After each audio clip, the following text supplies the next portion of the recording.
മാമ്പഴ സീസണല്ലേ, അടിപൊളി അങ്കമാലി സ്പെഷ്യൽ മാങ്ങാക്കറി ഉണ്ടാക്കിയാലോ.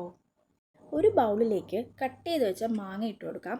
ഇനി ഇതിലേക്ക് ഉപ്പ്, മഞ്ഞൾപ്പൊടി, വിനാഗിരി ചേർത്ത് നല്ലതുപോലെ മിക്സ് ചെയ്യാം.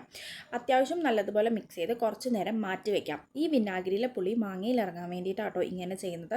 വിനാഗിരി ഒഴിക്കണം എന്ന് നിർബന്ധമില്ല, നല്ല പുളിയുള്ള മാങ്ങയാണെങ്കിൽ. ഒരു ചട്ടിയിലേക്ക് അത്യാവശ്യം തിന്നായിട്ട് അരിഞ്ഞ ഒരു വലിയ സവാള ഇട്ട് കൊടുക്കുക. ഇനി ഇതിലേക്ക് ഒരു കഷ്ണം ഇഞ്ചി അരിഞ്ഞതും ഒരു പച്ചമുളക് നടുവേ മുറിച്ചതും കറിവേപ്പിലയും ഇട്ട് കൊടുക്കുക. ഇനി പൊടികളാണ് ഇതിനകത്തേക്ക് ഇടേണ്ടത്.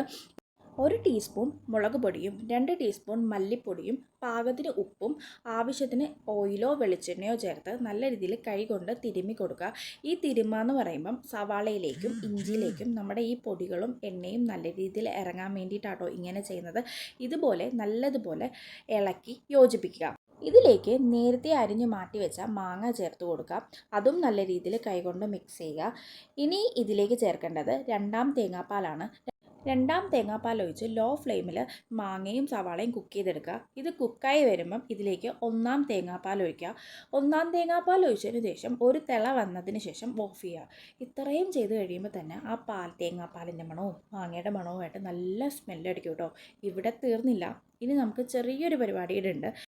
ഇനി ചെറിയ ചീനച്ചട്ടിയിലേക്ക് കുറച്ച് വെളിച്ചെണ്ണ ഒഴിച്ചു കൊടുക്കുക.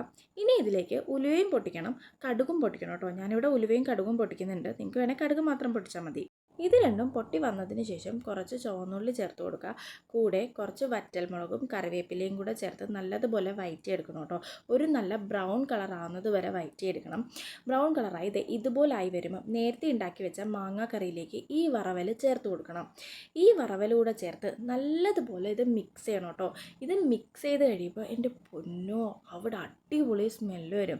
ഈ മാങ്ങാക്കറി അടിപൊളിയാട്ടോ, ചോറുമായിട്ട് കഴിക്കാൻ കിടുവാണ്. ഞാൻ എന്തുകൊണ്ട് ഇത് നേരത്തെ ഉണ്ടാക്കി നോക്കിയില്ല എന്നാണ് ഞാനിപ്പോൾ ചിന്തിക്കുന്നത്. എന്തായാലും മാങ്ങാ സീസൺ തീരുന്നതിന് മുമ്പ് ഇതെല്ലാവരും ഒന്ന് ട്രൈ ചെയ്ത് നോക്കണം കേട്ടോ. അത്യാവശ്യം പുളിയൊക്കെ ഇഷ്ടപ്പെടുന്ന ഒരാൾക്ക് ഇതെന്തായാലും ഇഷ്ടപ്പെടും. അപ്പോൾ ഓക്കെ, ബൈ.